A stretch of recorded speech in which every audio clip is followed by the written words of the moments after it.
This is Gail Morgan welcoming you to the Libertarian Counterpoint. Now, your host, James Just. And welcome to Libertarian Counterpoint. I'm James Just. With me is Mr. Richard Fields today, here from our home studios. Richard, it's been an eventful week since the last time I talked to you. So what do you got? What's on your mind today? Well, I've got a new report. I'll just go ahead and tell you what's on my mind with that. How's that? This is Richard Fields with this week's report from the fields. Angela McArdle, the chair of the Libertarian National Committee, is doing victory laps.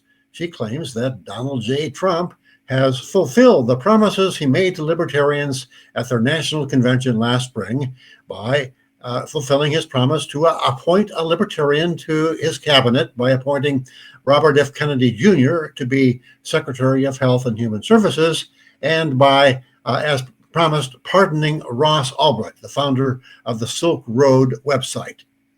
Not quite so fast. RFK Jr. demonstrated that he can talk the libertarian talk when he spoke to last spring's LP convention. I watched the speech. He talks a good libertarian line, but walk the walk, not so much. He spent most of his adult life as an activist lawyer pursuing ultra-green environmental goals, which are sometimes antithetical to property rights and other libertarian priorities. And it's one thing to call out as unwarranted a government mandate on an experimental vaccine, read COVID. It's another and potentially dangerous to your health thing to call out all vaccines as bad things. I, for one, am really glad to have taken my childhood polio shots. And while most libertarians would agree that a pardon of the dread pirate Roberts should occur, his worthiness to be pardoned pales in comparison to, say, Edward Snowden. Ulbricht's website facilitated the sale of illegal narcotics and services. Drugs and services between willing buyers and sellers should not be illegal. Changing the laws that make them illegal seems to me to have a better optical look than thumbing your nose at those bad laws. What we're doing now kind of reinforces the cynical criticism of libertarians as just conservatives who like to get high. Edward Snowden, on the other hand, single-handedly and at great personal risk, exposed massive law-breaking on the part of our national intelligence apparatus and their subcontractors. It is because of Snowden's whistleblowing that we know of the massive data vacuum of personal information that our nation's intelligence agencies have the ability to focus on any one of us. When Snowden saw the Director of National Intelligence, James Clapper, lie under oath to Congress, he decided to release what he knew to trustworthy journalists. He escaped to Russia, of all places, and ultimately was given asylum and eventually citizenship there. He's the guy the Libertarian Party should have suggested Trump pardon. It's not too late. Trump has hinted that he is open to brokering an end of hostilities between Ukraine and Russia. It's not inconceivable that a pardon for Snowden could be part of that negotiation. Ulbricht was a website operator who facilitated dealing in narcotics. Like all drug dealers and other criminals who have no unwilling victims, he should be pardoned. Snowden laid bare that our own government has been and continues to illegally spy on American citizens without warrant or cause. He's a national hero. He should not only be pardoned, but also awarded the Medal of Honor. I'm Richard Fields, and that's this week's report from the fields. See you again next week with perhaps we'll have a report on the just breaking resignation of what's her name? Angela McArdle no longer has announced that she will, at some point in the future, resign as LNC chairman. Yeah, it's been hopefully we get to that. We have time to get to that case in particular. But it's been an eventful week for libertarians and the country. You know, we'll go back to that free Ross versus free Snowden debate, right? We've talked about it before about freeing Eric Snowden should be the one should have been the first one to be pardoned, shouldn't have been Ross. I have no problems with them freeing Ross. I'm all for it. We all support it. But the person you should have been arguing for, you're right, would have been Eric Snowden. That's kind of goes without saying. Yeah, and Biden actually beat him to it with the pardon of Julian Assange. He would be higher on the pecking order than Snowden, or than Albright, as far as I'm concerned. Both of them were releasing information that laid bare the machinations of the deep state, which is a good thing. That's something that we all need to know what our government is doing to us. And it's real obvious what the government is doing to us when it comes to the drug war. We see our friends and neighbors go to jail, unfortunately, for victimless crimes. But when the government spies on us, that's kind of something that goes on behind the scenes. And it's got a lot more nasty repercussions than, buying pot from the neighborhood Red Pirate Roberts. Yeah, and I have some mixed feelings about one person trying to take any form of credit for freeing Ross or anybody else in this particular manner, because even if you may have been the person who happened to be the one to push it over the edge, it didn't get to the edge without a lot of people's effort. And it seems to be a little crass to kind of take the effort from all those people who worked all those years, from his mother to everybody else in the freedom movement, in the Free Ross movement, to kind of come in and say, yeah, well, I pushed it over the finish line. Well, no, you didn't. It's taking credit that you don't deserve. And rather than saying we appreciate that he followed through on his word, and you thank everybody for all their hard work, you kind of pat yourself on the back. And I don't know, it doesn't sit well with me, Richard. That's what doesn't sit well with me in this whole thing. All right. So Trump has been busy with his pen, kind of like, Obama went and talked about his pen and his phone. Trump is kind of following through on that mantra there. He's trying to change birthright citizenship. He's trying to kind of reinvent what the Constitution says. And listening to Democrats complain about he's trying to reinvent the Constitution. Well, you guys do it with the First and Second Amendment all the time. And now you're complaining because Trump wants to do it with the 14th Amendment. You're correct in this particular case, but you don't, those in glass houses throwing stones is kind of absurd. The whole absurdity of the whole thing. It's just... Yeah, us libertarians kind of, living in a stone hut over on in the outskirts. We're the only one that can throw stones and do it without serious repercussions because, we don't have any power anyway. So, we can do it. But you're right. I mean, when it comes to the Constitution, you're looking at Biden, who willy-nilly and shamelessly tried to create what do you call it? The Department of Public Misinformation or some damn thing. And he behind the scenes, and even sometimes not so much behind the scenes, strong-armed Facebook, Twitter before Musk, LinkedIn, YouTube, all of the rest of the social media into strictly and just terribly misrepresenting and censoring the news on COVID, on Hunter Biden's laptop, on essentially anything that the Democratic Party didn't want in the mainstream news media. They were able to get it out of the mainstream news media by threatening punitive regulation upon the social media sites and for that matter, the media. It's no mistake that the New York Times and all of the media mainstream media who essentially take their lead are able to maintain that by essentially being the Pravda of the United States. They're the mouthpiece of the Democratic Party. And when it comes to censorship, the Democrats have been absolutely awful. Now, will Trump be any better, or will he simply try to use those same censorship methods against his enemies? I'm not so sure.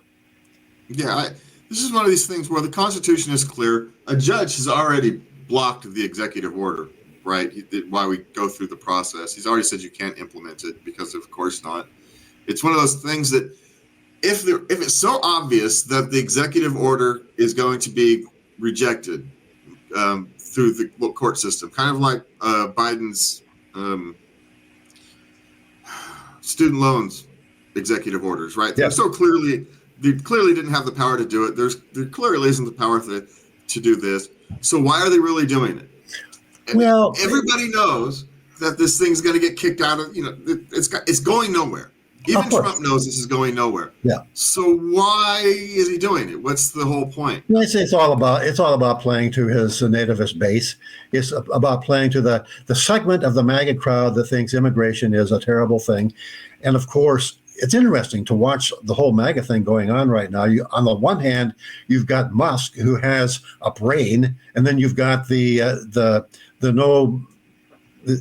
non-thinking part of the MAGA movement, who thinks that the immigrants are coming here and stealing our jobs, which is prima facie false. It's simply not true.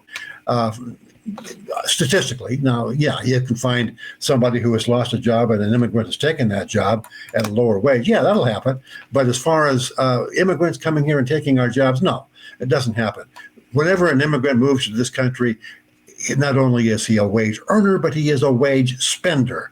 So it's a win-win proposition, or at best, a zero gain, zero loss.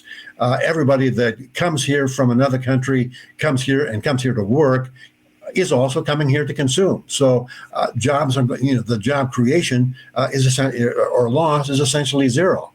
The only hole in that argument is when people come to this country to go on welfare, which was encouraged mightily by the Biden administration, putting people up in New York hotels and giving them food stamps and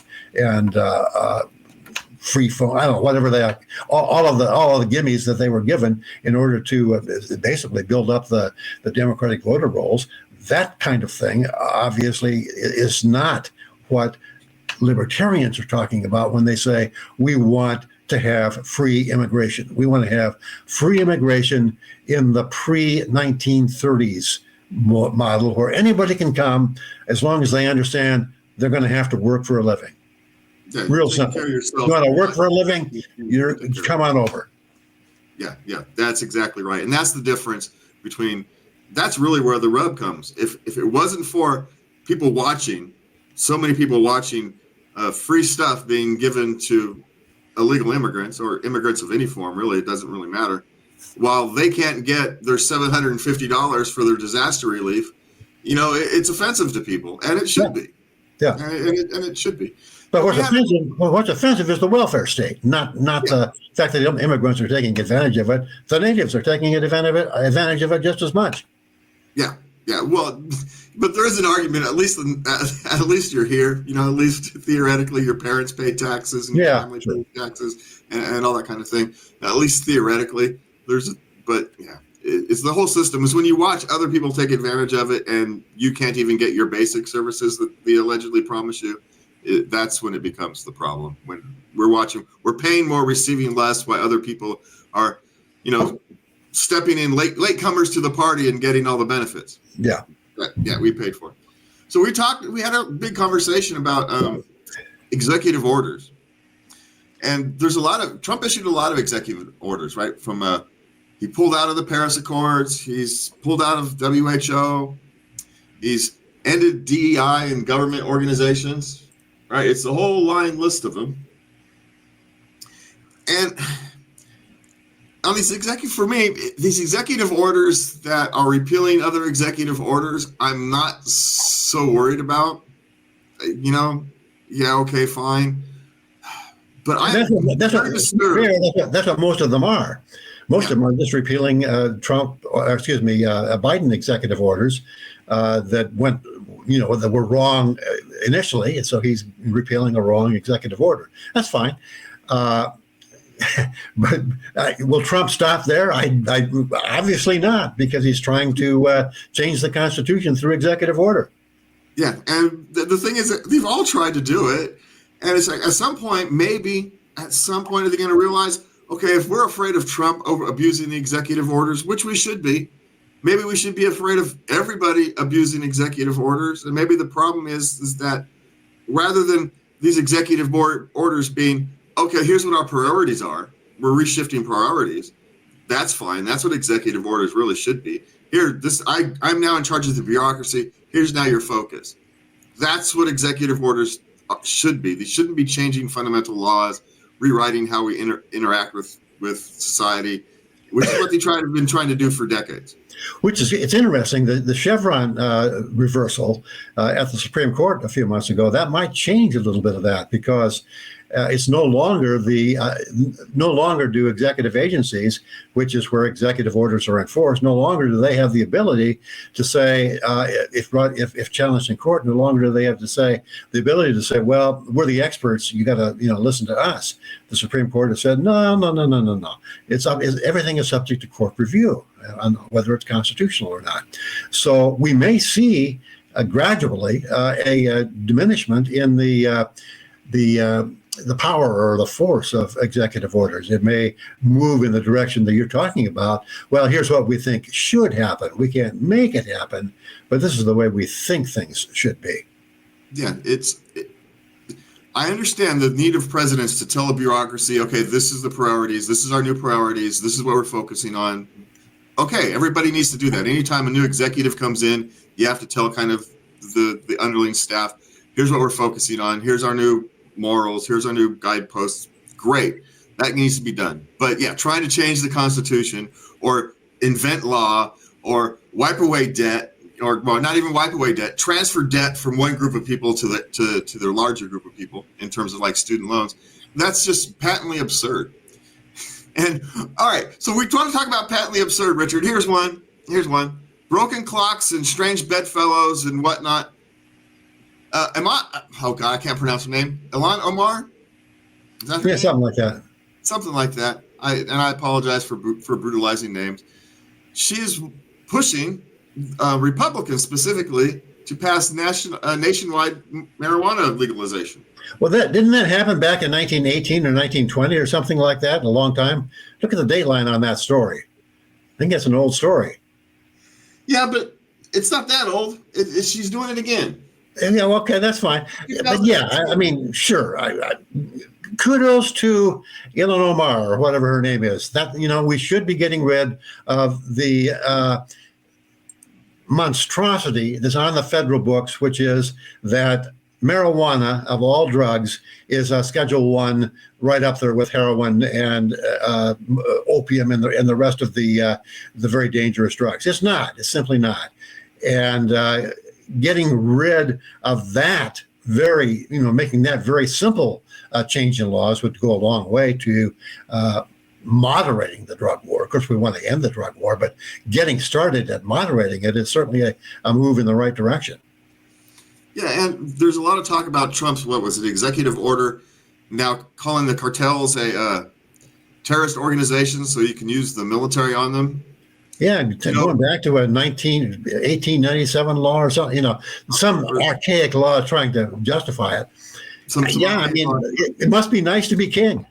But the way to end those drug cartels is to end the profit. Yeah, you end the profit by making it easy to sell them legally. Yeah, absolutely. That's the way to end these things. And broken clocks and strange bedfellows happen. Okay, so here's the next one, Richard. We've got in 2024, the United States ranked 25th in the world for economic freedom. And third in the Americas region, Richard. Who beat it? Who beat us in the Americas? Argentina? Who? All right, let's see if we can figure it out. Population, economic freedoms. I don't remember off the top of my head. And it's Trudeau's Canada. I don't understand that. But it's very, very clear. We have a country now where economic freedom just barely moves. I think it's 71, and 70 is the 70.1. Yes. Yeah, 70 is the cutoff for actual free economy. Of course, this is the Heritage Foundation doing it, and they're pretty good on economic issues. So I don't distrust their methodology or anything like that, but it just shows how far we have come in the wrong direction over the last 100, 200 years, from a essentially laissez-faire economy that in the 19th century was absolutely phenomenal as far as economic growth is concerned. It wasn't that bad up until just the last, 20 or 30 years, where the growth rate went from 3 to 4 to 5% down to under 1 or 2%. Why? because of a myriad of regulations, primarily a myriad of regulations and overtaxation and the resultant inflation from printing money in order to finance the whole boondoggle. Yeah, it's apparently where we're best at is property rights, and we're mediocre kind of everywhere else. Yeah. Yeah, it essentially is what it is. So, but we're not surprised, are we? We've seen this time and time again where they're trying to control. Everybody likes to spread the big F word around, but you define that as the centralized control of the economy and culture, and more pick a political party. That's what's happening. Well, yeah, I know. You're talking about the classical dictionary definition of fascism, which is government control of a free economy. In other words, assets are owned privately, but the government tells these private operators what they can do with those assets.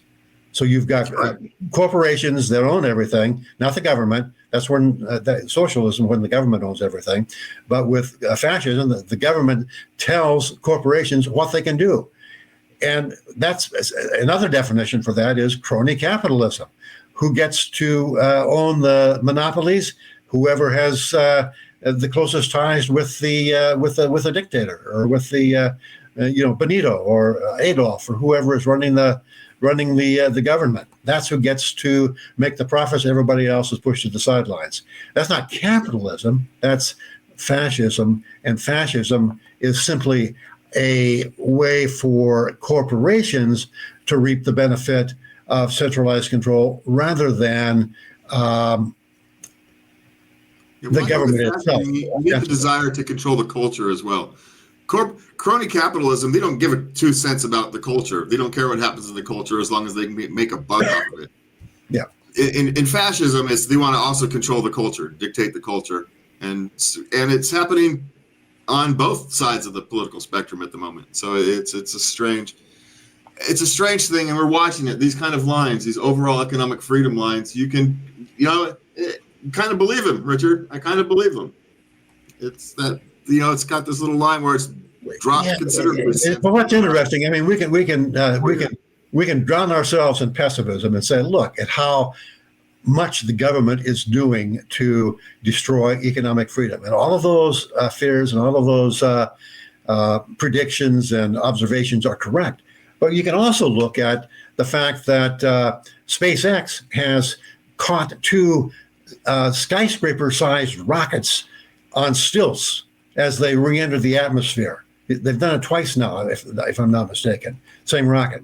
And you can look at the fact that the payload of a rocket going into space has been reduced by, I think it's 99% from SpaceX compared to the NASA programs that went before. And you can look at the fact that nuclear reactors are now possible to be basically mass manufactured and transported on a rail car, modular nuclear reactors, as opposed to the multi-billion or even trillion-dollar plants that we think of when we think of nuclear power. So there's a whole lot of stuff that's going on in the so far, lightly regulated technical sector that is, going great guns. Cryptocurrency is another example of that. We're seeing a whole lot of progress. Artificial intelligence, lightly regulated so far. And it's interesting. I'll give Trump credit for this. He wants to lightly regulate, or not regulate very much at all, the whole AI sector of the economy. Biden wanted to totally regulate it. He wanted to make it make it completely under the thumb of the federal government, so that they would have total control over artificial intelligence. So you can try to box in the economy, but the boxes can very easily be broken by, in the case of drug laws, by the Dread Pirate Roberts, by in technology, by technocrats like Elon Musk and Jeff Bezos and the rest of the multi-billionaire tech pioneers. They may or may not be libertarian, but by golly, they are smart dudes, and they are figuring out ways to grow the economy and grow the world that we live in spite of all of the things the governments, not only here, but across the world, try to do to rein them in. And at the same time, you've got governments like Argentina under Milei that are saying, hey, we have an alternative. It's an old-fashioned one, but it worked then, and it's working now. Come join us. And the next phase of Argentina, the first phase is to get the runaway state under control. His next phase will probably be to welcome in investment in all kinds of different things and create a boom not only in natural resources and agriculture, which he already has, but also a boom in tech. Yeah, I think Argentina is the kind of the hope of the future, because no matter how bad you get, it can actually be fixed. None of this stuff we've got is unfixable. You can actually change the direction of it, and that's the good thing. But is it, Richard? We talked about the resignation of Angela McArdle at the top of the show. We're going to end with that. With Angela, it is a strange time to be a libertarian, right? The party's in disarray, even at the local levels. You have Donald Trump, who's on with his left hand, he's slashing some government and doing some things we're kind of happy with. On the other hand, he's acting as the authoritarian we're afraid of. He has no moral compass. He has no core, no ideology. He's strictly transactional. What can get me more accolades? What can make people love me more? What can give me more power? That's all he's about.